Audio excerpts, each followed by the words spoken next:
We got her running. She's oiling the chain nice. I haven't been able to get any wood, I mean. And there's a few other things on this side I got to do. There's a couple of these clips. Just minor stuff. No big deal. But all we did for this is... I'll take you out of the holster here. We just gave the guy just a standard mod, just like the Walker style dual pipe, and then we went in there and we cleaned out the exhaust a little bit so she flows. This got the new short block on it, and I'll show you that. This was a okay. Come on, baby, focus in there. It's a 2015. Okay. As you can see, it's a wrap model. And as you can see, the thing's oiling like the Exxon Valdez here. I mean, look at that. That's just drenched with oil. I'm happy with that.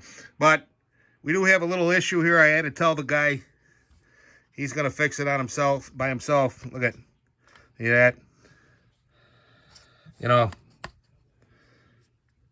if you need it, you're better off, replacing it.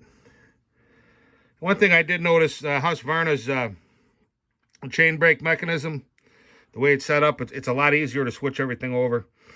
But like I says, I just got the Walkerized style exhaust for him. I mean, I'd like to build him a pipe because I think it would come alive a little more, but just a good work saw build for a tree company. 2015, and I wanted to show you down here if I can get in here to see. Let me get the light here.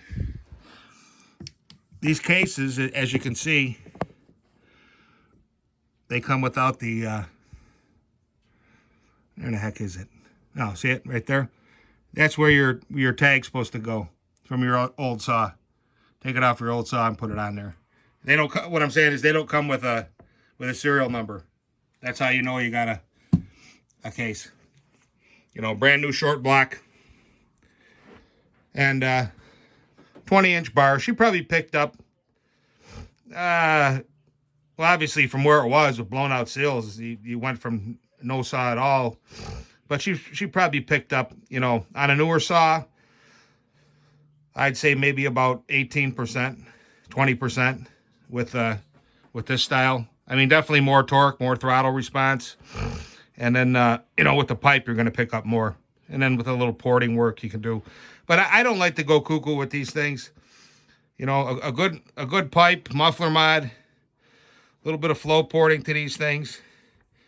And these transfer caps, you can take these off, smooth things. You do a little few simple things and put it back together and go cut wood and enjoy, as long as you use fresh fuel and you use a sharp chain, you should get a long time out of something like this. Should last you a while.